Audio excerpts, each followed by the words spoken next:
Right, so I just want to check that everything is working properly. Are we streaming everywhere? That is the question. That is the main question this evening. I just need to check if Facebook is working properly. Let's have a look. Right, so we've got YouTube. We've got Twitch. And now we have got Facebook as well. So that's brilliant. So hello and welcome to, the Friday edition of the show, which is the last day of the week. We finally got to Friday, thank God.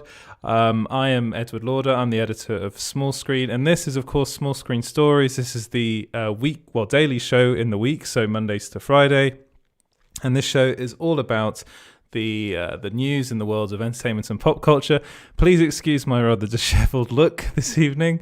It's been a long day, and we're currently in lockdown here in France, and it's not easy to find a hairdresser. So yes, my hair is all over the place. But that's enough preamble. Let's get straight into the show. And straight into the news. And the big news of the day is that Disney is reportedly discussing an Alita Battle Angel sequel or Disney Plus series. So this news actually comes from Grace Randolph. And if you're aware, I'm pretty sure if you watch this show, you're probably aware of Grace Randolph. And Grace Randolph is someone that has a very big YouTube channel. I believe she's got to 1 million subscribers, which I'm very jealous of. But she's also very vocal on Twitter and often talks about things that's going on and delivers scoops. That's her main thing. She's all about the scoops. And then she revealed this on Twitter. She said, "This one's for you, Alita sequel fans. I hear there's genuine chatter over at Disney for a sequel or Disney Plus series." So this got people really, really talking online and getting very excited because Grace Randolph's scoops do tend to be genuine. She has had a couple that haven't quite worked out, but that is part of the game, I suppose. But yeah, according to her, which is, I think, pretty big. I think this is really quite interesting, is that they are discussing this. So, of course, Alita Battle Angel was a 20th Century Fox movie. But when Disney took over 20th Century Fox, they also took over all of their movie properties, including Alita Battle Angel. So Alita Battle Angel, if you're not aware of the film, then what have you been doing for the last couple of years? It came out in 2019. It was directed by Robert Rodriguez, produced by James Cameron. And it was released to, let's just say, kind of mediocre reviews. I personally thought it was quite fun. I didn't think it was as good as it promised to be. I thought, but then again, also, I remember watching it after having seen the rather poor reviews for it, and I actually thought it was quite good fun. It did end on a weird cliffhanger, I'm going to be honest, and it was kind of, which made it feel a bit like an incomplete movie to me. But it's obvious that they were planning on making more of these. But now that they've got this series now at Disney, they've got the ability to turn it into a Disney Plus series, and I actually think that's the most interesting way forward. Of course, the story is based on a comic book, I believe, I think it's the same name, or maybe just Alita, or is it a manga? I'm going to be honest, I'm not overly sure of its provenance, of where it's from, but I do think it's a comic book series that may be Japanese. But and you can kind of tell that if you watch the movie, it really does feel as though they've gone for the kind of the anime eyes there, and it's something that is a really interesting look. But from the minute I started watching it, I felt a bit uneasy because she's meant to be, of course, an android and kind of made from different parts, and but there's something more to her. There's something else going on with her character. She's got no memory, of course, of Christoph Waltz plays the doctor that kind of pieces her back together and then looks after her. And there's Ed Skrein in it as well, who plays the villain. And I have to say, watching the film, it's a film that I really, I think there's so much lore there, and I think they found it very difficult to fit it all into one movie. But that's why I think a Disney series, a Disney Plus series in particular, could be very interesting. They're already doing it with, of course, Percy Jackson. So why not do it with Alita Battle Angel? They've got the property now. The property has, I believe it has the following. if you go online, there's loads of people that are really, really positive about this movie and really want more. So hopefully, fingers crossed, again, I say this a lot on this show, but fingers crossed it'll happen, because I actually do want to see it. I think it'll be good. But what do you guys think? Let me know in the comments below. So right, moving away from that, I'm moving on to Wonder Woman. And it's actually being, it's kind of, Wonder Woman's in a bit of a weird place at the moment, because it's supposedly the last blockbuster. Well, yeah, it is the last blockbuster that's really hanging on to that 2020 release. It's supposed to be coming out on the 25th of December, which is Christmas Day, which is a rather interesting day to be releasing a movie, I have to say.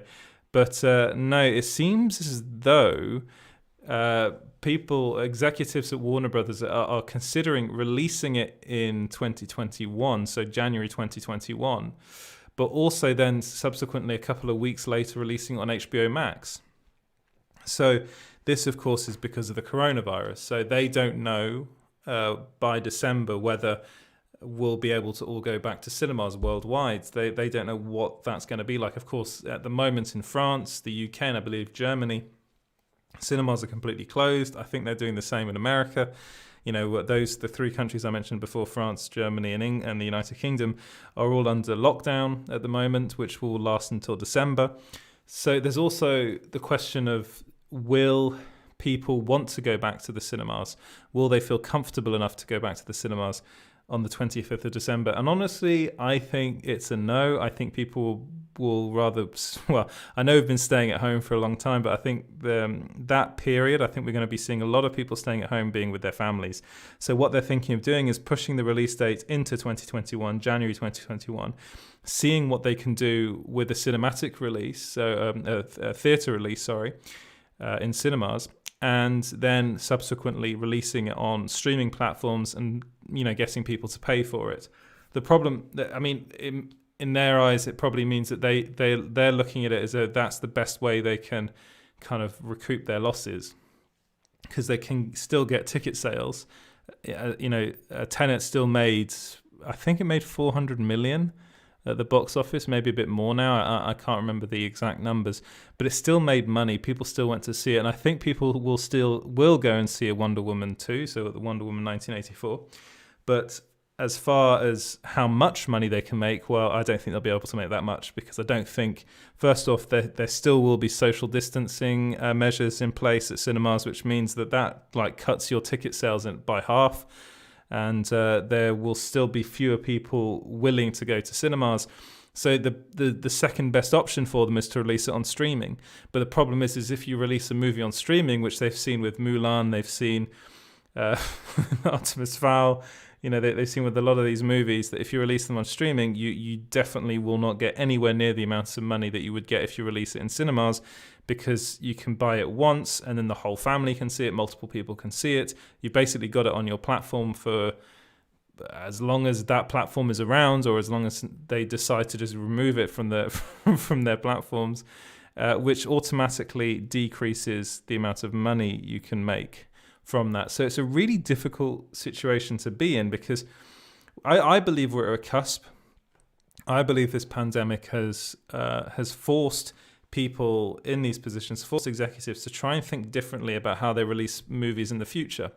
So I think, personally, I think there'll always be a cinema aspect. There has to be, because it's already been around for so long, and it's something that we've seen, just the numbers of people that have been going to, like 2019 was a record year as far as cinema attendances are concerned. People went to see movies in their droves at the cinema. It's something we like to do. I don't think that's going to change, but what I do think is going to change is the way they look at maybe releasing, especially with the fact that we've got a massive backlog now of movies that were supposed to come out in 2020 and now have been pushed into 2021. They will have to release some of those movies onto streaming platforms rather than in cinemas. So what does that mean? Well, they're going to have to find a way to monetize this properly. For me, I would personally prefer them not to, but as far as their business strategy is concerned, they're going to have to look at ways they can make more money from a streaming release, because at the moment it's just not viable. you see Netflix is in billions of dollars in debt because, I mean, they're running at a loss because there's no way they can make the amounts of money that a movie studio makes from the way they release things. It's not going to work. But they I suppose they do see in the future, eventually they'll be in the black.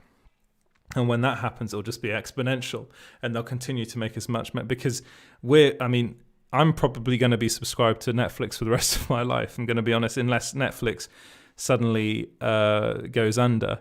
I mean, if they're operating at loss, there is that possibility. But that to them is constant revenue. It's a constant revenue stream. So it's a long game. So maybe that's the way forward, maybe. But as far as Wonder Woman 1984 is concerned, it looks like they're going to try and do a two-pronged release. So release it first in cinemas and then release it on HBO Max in the US and probably Sky over here in the UK and Canal Plus in France and other places around the world. But let me know what you guys think about this in the comments below. Right, moving on to Amber Heard again. It seems to have been the week where we've been discussing a lot about Amber Heard, and she's actually been talking. She's opened up about all the online petitions and about whether she's going to be in Aquaman 2 or not, and if she's excited for it. And you know what? It was an interview in Entertainment Weekly. And she called the online petitions paid campaigns. So this was, again, an interview in Entertainment Weekly. I'll read out what she said. The quotes that I picked out was, "I'm super excited about the amount of fan love and the amount of fan appreciation that Aquaman has acquired, and that it has garnered so much excitement for Aquaman and Mera that it means we'll be coming back. I'm so excited to film that." So confirming that she's going to be filming Aquaman 2. She then went on to say, "Paid rumors and paid campaigns on social media don't dictate casting decisions because they have no basis in reality. Only the fans actually made Aquaman and Aquaman 2 happen. I'm excited to get started next year." So again, it's something that it's a pretty big stance. First off, calling them paid campaigns is quite interesting because there were the allegations that actually Johnny Depp's team was put behind at least some of the online petitions that we've seen pop up. I mean, there have been many, but there have been a lot. There have been some I'm going to go into in a minute on change.org that have been doing really, really well. And it's one of those things that's like that does happen in the industry, whether or not the ones that we're referring to constantly were, people, Johnny Depp's people were behind that. I don't know. That's just speculation. But I know that there is an aspect of that in Hollywood. People starting up petitions to try and see if they can get support for someone to be in something. Change.org is basically that. It's a platform for that sort of thing as far as Hollywood's concerned. And that's what she's claiming. She's also saying she's back. She's really excited to do it. You know what? I said this the other day. She's going to be in Aquaman 2 no matter what you can do. She's going to be in Aquaman 2. And I spoke about this last night. At the moment, the word is that she's going to be in it quite a lot. She's going to have actually an expanded role. And there's honestly, as far as I'm concerned, there's no way that Warner Brothers is going to get rid of her. I mean, I know that there are lots of people out there that want her gone. And I can understand where they're coming from, but also, as far as they're concerned, it would be terrible PR if they were to get rid of her. Really, really bad for them, and it's not really worth it. But, of course, I was talking about petitions. This petition, the specific one to remove Amber Heard as Mera from Aquaman 2, has now passed 1 million signatures, making it one of the most signed petitions on change.org. And it's kind of bonkers it is it's bonkers that so many people have signed this thing. I'm just looking at the numbers now on change.org. Let's see. So at the moment, they have just passed 1 million. They're almost at 1.2 million signatures. So it's just, that is so much, so many signatures. I don't really think Warner Brothers can ignore that. That they know that there's 1.2 million people out there that will probably not see this Aquaman 2, and that's a lot of people. But then again, I also think that I actually think, in a weird way, I think a lot of people will see it, even if she's in it. I think it'll still do really well, and I kind of hope it does, even if Amber Heard's in it. Now, I'm not going to go into. I mean, I don't think she should be fired from it. I didn't think Johnny Depp should have been fired from Grindelwald. I don't think anything should be finalized until we really know, until we get a proper end to this story. I think it's just too premature, and also I have my own opinions of what went on between the two of them. I think that was just a toxic relationship, I'm going to be honest, and I think I've said this time and time again on this show, but it's something that I completely understand where people on both sides are coming from, but then again, I don't think either of them should be fired. Although I will say that I think I prefer that Mads Mikkelsen casting as Grindelwald. That's just a personal preference. I think I would have preferred that to begin with. I did really like Johnny Depp in Crimes of Grindelwald, though.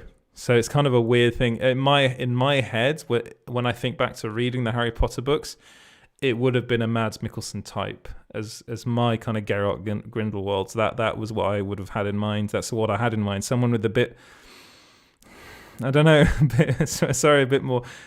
I know he's not. Well, he is Scandinavian, so a bit more kind of Scandinavian charm, I suppose. It's just that. And Johnny Depp has his own sort of charm, but it's not quite that, Anyway, but this petition has been getting a lot of traction online.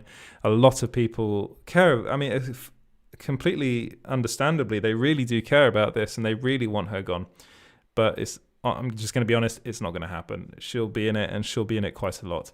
But what do you guys think about this? Let me know in the comments below. Right, moving away from that and on to Justice League, which Amber Heard is also filming extra scenes for. So it was actually revealed by the cinematographer Tobias, I believe, isn't it? Wait, let me get... I don't want to get the name wrong. Sorry, that was... Yeah, not Tobias. Fabian Wagner. So he took to Instagram and posted a snapshot of Zack Snyder, holding a really big giant bomb. So it was, of course, a prop. And in it, he said, super excited to see what bomb Zack is going to drop on November 17th. So this is there is something coming on November 17th. I personally do not know what it is, but I know that there are live streamers out there and people in the know. There are people in the know that I've spoken to. Again, I haven't asked them, because I'm like, I want to find out. I don't want the surprise spoiled for me. But there's something coming on November 17th. Wagner is teasing it. It's obviously going to be Justice League related. It's exciting what's happening with Justice League, actually, because there's, of course, a couple of days ago, maybe last week. The weeks are kind of all rolling into one now. But a while back, the trailers for Zack Snyder's Justice League were taken down. It was revealed that it had to do. It was a music rights issue. I'm going to say allegedly, because that's what was reported. That's what I reported. That was what was told to me, and it had to do with the song Hallelujah. So there's been movement. Something's happening, and I wonder whether they're going to announce the sequel or not the sequel. I think what they're going to do is announce the release date. I think that's what it'll be. I think they'll announce the release date for Zack Snyder's Justice League and probably lay out some plans for the future. And I think that'll be a big in itself, because we don't actually have an official release date. So I'm pretty sure that's what it's going to be. I think Zack Snyder's going to reveal a release date. But there's lots of stuff going on just internally at Warner Brothers at the moment, especially with AT&T and the hierarchy there seemingly clashing with the hierarchy, which is now Toby Emmerich at Warner Brothers. So it'll be interesting to see how things move forward as far as that's concerned. But what do you guys think? Are you excited for Zack Snyder's Justice League? Let me know in the comments below. Right, moving away from that and on to something very, very different, which is Home Alone. So Home Alone's original, that said that the director of Home Alone 1 and 2, Christopher Columbus, has been talking about the upcoming Home Alone reboot, which is coming to Disney Plus Again, another one of those 20th Century Fox original properties that Disney's taken on and is turning into something else. He's claimed that this reboot is a waste of time. So he was talking to Insider, and in that interview with Insider, he said, "No, nobody got in touch with me about it, and it's a waste of time as far as I'm concerned. What's the point? I'm a firm believer, and you don't need to remake films that have had the longevity of Home Alone. You're not going to create lightning in a bottle again. It's just not going to happen. So why do it? It's like doing a paint-by-numbers version of a Disney animated film, a live-action version of that. What's the point? It's been done. Do your own thing. Even if you fail miserably, at least you've come up with something original." Wow. You know what? I'm 100% on his side. I agree with him completely. I think Hollywood has become obsessed with remaking things that don't need to be remade. You do not need to do a reboot or a remake of Home Alone. I mean, I know a part of me would love to see a kind of a sequel to the original movies with Macaulay Culkin back and Joe Pesci and the whole crowd, the whole gang back again. I think that'd be quite fun, but again, it's not needed. That's just me being a bit weird and wanting to see that. And Hollywood is just, again, he's talking about live action things. I'm pretty sure he's talking about the Disney live action things, which are the live action versions of the Jungle Book and the Lion King and all of that, the Beauty and the Beast as well. They redid, and they're also doing the Lion King 2. And the Lion King 2 I'm actually more excited for, because that might be something quite different. But he's right. You really do not need to remake these things at all. There's no need. There's absolutely no need to redo that. And I've just realized that it looks like my computer's completely crashed. And that my wow. All right. Well, I'm going to have to try and fix this. Just a second.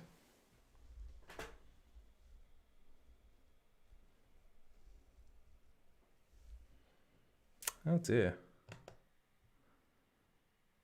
Yeah, my computer has completely crashed. And it's just showing my face, which I wonder how long that's been going on for. That's been going on for quite some time now.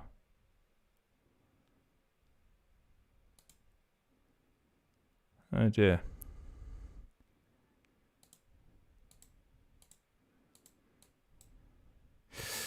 Right. I'm gonna have to stop streaming for a bit and try and work out what's going on. Sorry about this. Right, is it working now? Let's have a look.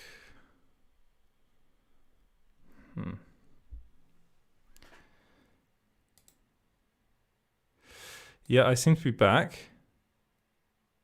Okay. All right. Hopefully I fixed that. I'm really sorry about that. Again, I have said this multiple times. I do seem to have problems with my laptop at the moment. It just doesn't work properly. I need a new one. But yeah. Oh dear. Right. Sorry about that. Moving again, Home Alone. That was Home Alone. So yeah, I agree with him. I don't think it should happen. But let me know what you guys think in the comments below. I will eventually get this all sorted out. I think my computer is dying on me. So I think that's the problem. But let me know what you guys think in the comments below. Right, moving on. And actually, I'm quite glad that this all happened at that particular point, because we're moving on to our exclusive of the day. And the exclusive of the day has to do with the Umbrella Academy Season 3. So, the Umbrella Academy Season 3, we've been in contact with some people, and now we know who's going to be directing the first episode of the upcoming season, and it's our friend Jeremy Webb. So Jeremy Webb is someone that's... he's directed episodes of the Umbrella Academy before. He directed, I believe, he's directed 3 episodes so far. So he directed I Heard a Rumor and Changes in Season 1, and then he directed the Season 2's finale, The End of Something.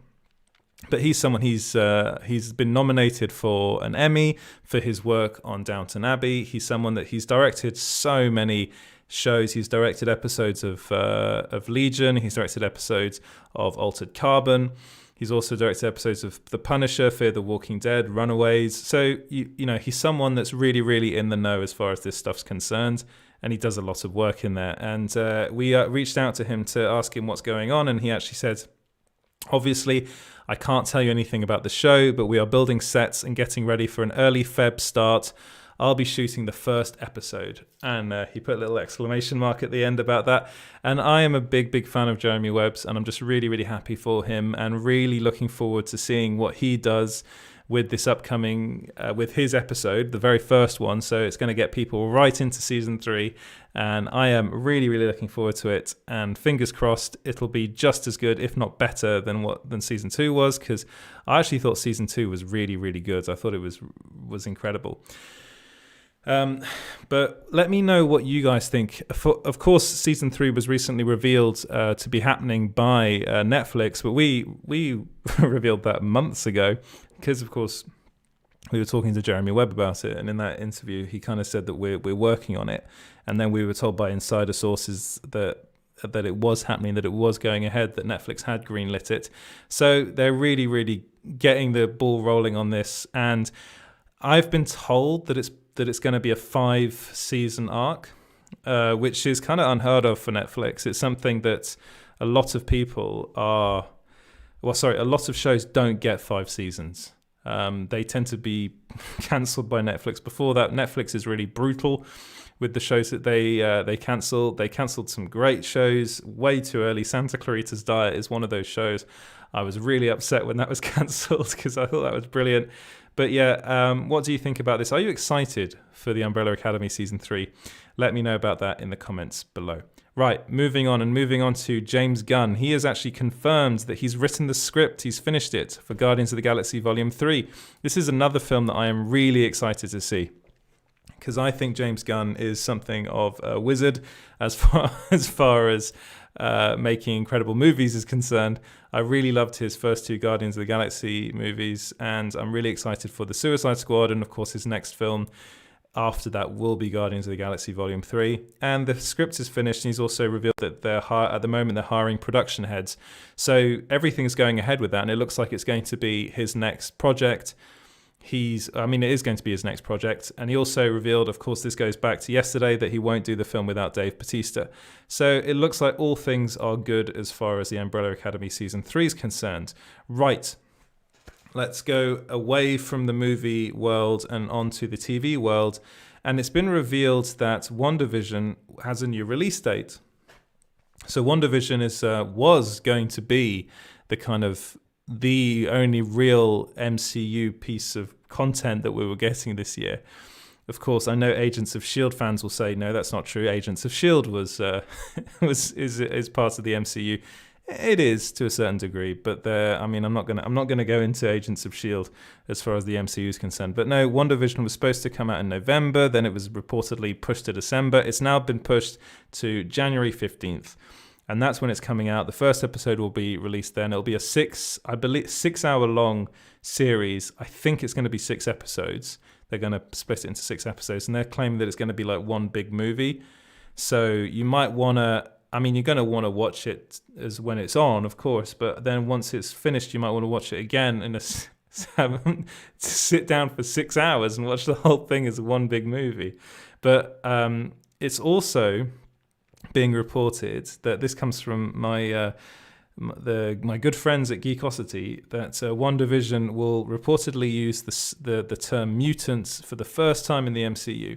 So, of course, mutants is something that it was specific to the X-Men movies and the 20th Century Fox films. They were the only films that were allowed to use that term. And that was because they had the rights. And then when Disney acquired Fox, Disney got that back. So that's why we're getting mutants in the upcoming MCU movies. So we're getting Fantastic Four. We're possibly going to get an X-Men movie, and they're going to be able to use the term mutants. So that's quite nice because, and it reportedly is going to be Wanda Maximoff kind of realizing that she and her brother are mutants, and her brother was a mutant. And there are also rumors that Aaron Taylor-Johnson is going to be coming back as Quicksilver in this show, but it'll be, I think the whole show is going to take on the House of M story, which all takes place in her head. And you kind of tell that this whole show is taking place in her head just by looking at the promotional material. But what do you think about this? Are you excited for WandaVision? Let me know in the comments below. Right, moving away from all of that and on to Star Wars, and in particular The Mandalorian. So, The Mandalorian Season 2, Episode 2 featured a rather little gag that really got people riled up, kind of bizarrely so, the wrong way. So the gag in question was to do with Baby Yoda eating eggs. So he was eating Frog Lady's eggs, and some people really took against this and were kind of, again, I don't like using this word, but they were trying to cancel Baby Yoda. I mean, who would try and cancel Baby Yoda but again, it's for eating the eggs, and there have been a lot of tweets about this online, but of course I didn't put the tweets down in the article. I didn't put links to them. I just direct quoted them, people saying that, I just want to know who thought it was a good idea, like have this woman whose species is facing extinction and she's very protective of her eggs. We should have Baby Yoda eat them. Hey, yeah, dudes, bro, high five, like what?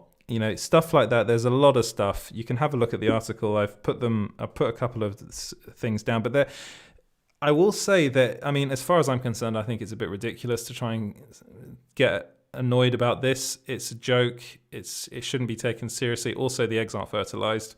Also, there's a whole thing in that episode. Frog Lady takes her eggs and puts them just into like a random like hot spring. She doesn't know what's in there. I mean, and then in the end, you find that there's a load of horrible spiders in that cave. So she's not that. I mean, I think it's not. I think people are looking into it too much. I think people are trying to get too deep with it. I don't think it should be taken that seriously. It was a joke. It's a gag. This next episode that I'm going to be talking about in a bit actually rectified some of that by explaining that the Baby Yoda's hungry.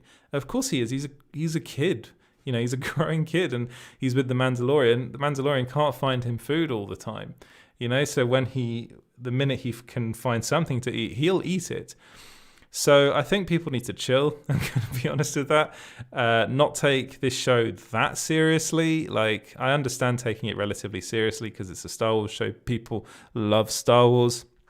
I also get the people that say that that Star Wars in the past has treated female characters rather badly, rather poorly. I think that's been changed, especially since Star Wars is being run by Disney now. That has changed in the last couple of years. But if you were to look at the prequel movies in particular, yes, I will agree. I mean, there's lots of mothers dying.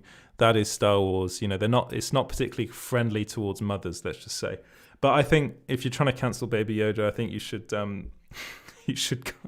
just. I think it's a joke. And I don't think you should take it that seriously. There are far more serious things going on in the world than that, I'm going to be honest. But what do you guys think? Let me know in the comments below. Right, so final bit of the Mandalorian news. Well, you know what? I'm actually not going to... All I'm going to say is that if you watch episode 3, which just released today, Sasha Banks' role's been revealed. I'm not going to go into specifics. I wrote the article. It's there. If you've people that have watched it will know what I'm talking about. I don't want to spoil anything. But what I will do is go into what will be the final part of today's live stream, which I'm very sorry was cut with I'm sorry that my face was paused for such a long time.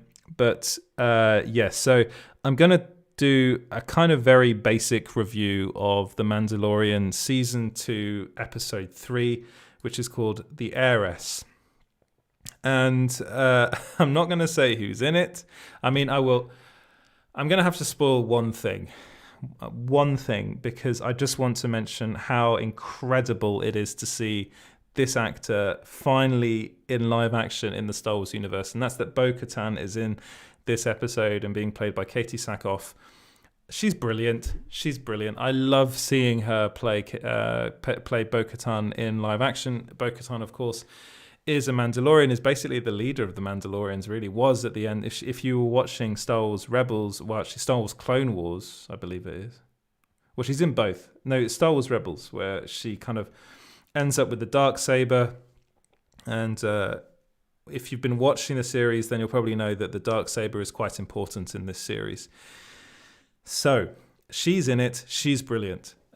Sasha Banks is in it. She has a bit some stuff to do, not that much. She doesn't have too many lines, but she does get to kick some ass in it, which is really good to watch.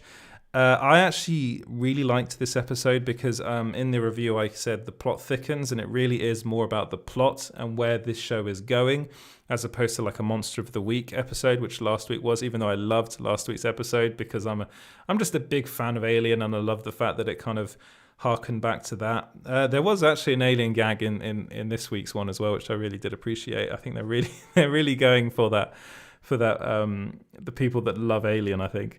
But yeah, I think you get to see more of Din Djarin, the way he thinks, of course played by Pedro Pascal. You get to see him kind of learn more about real Mandalorian lore. There's elements of like him realizing that he's actually in a cult, which I do like that part. Again, I said I wasn't going to spoil anything, but that is a bit of a spoiler. What I'll say is it's really well shot. It's directed by Bryce Dallas Howard. Looks brilliant. Action is fantastic. It's not long enough. I will say that at 35 minutes long.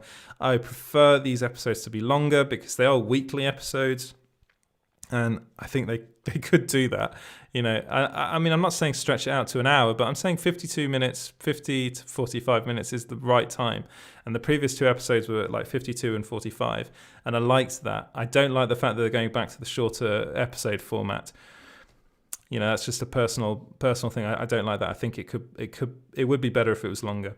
Action is great. You get to see more of. I don't want to spoil anything, but I really, really enjoyed it. Oh, that's what I'm going to say. It kind of brings the plot forward. We seem to be seeing where this show's going as far as its end goal, which might not end up being its end goal. It's very much like get Baby Yoda to the Jedi, but then what's going to happen beyond that? You know, Mando has more to his life than just bringing the child back to the Jedi. He's obviously got to find out more about where he's from, what the Mandalorian are all about, and I think Bo-Katan's going to factor in that in future episodes. I think I wouldn't be surprised to see her in more episodes moving forward. There are rumors that she's going to be in a spin-off series, which I can't wait to see. If you've got Katie Sackhoff in a spin-off series playing Bo-Katan, yes, sign me up for that. And there are teasers for what's to come. That's all I'll say. I think anyone that's been enjoying this show will really love this episode, mainly because it's not a Monster of the Week episode, even though I do like those episodes. It's a progression of the plot. And I gave it, I think, an 8.2 out of 10. I really did enjoy it. And I think a lot of people out there will like it just as much as I did. But that's it. That's the show. I'm really sorry about the technical difficulties. There are still some going on right now. I can see, again, I think it's my laptop, but that will change. If you do like this show, please subscribe. That'd be great on YouTube. You can also follow the page, like the Facebook page, like the video. That'd be really good if you could do that as well. You can follow us everywhere on social media at SmallScreenGB. That's on Facebook, Twitter, and Instagram. You can also follow me on Twitter at EJ Lauder. You can go on the website at small-screen.co.uk. That'd be wonderful if you could do that and read all the great articles that, I'm not talking about my own articles, but the ones that our freelancers write. If you want to write for us, you can. You can email me at hello@small-screen.co.uk and pitch anything. We pay our writers, and we're always looking for new and interesting talent in the writing business. Stuff about pop culture, movies and TVs in general. We don't really do music. We do video games sometimes. But yeah, that's it. If you like to listen to this in podcast form, this episode might be a bit weird in podcast form now because of that whole middle bit, but you can find that at Small Screen Stories. I post that couple of hours after this goes out. And if you are listening on Apple Podcasts, then please give us a 5-star rating. That'd be wonderful if you could do that. And that'll be enough from me today. Thank you very much for watching, guys, and I'll see you next week. Have a great weekend.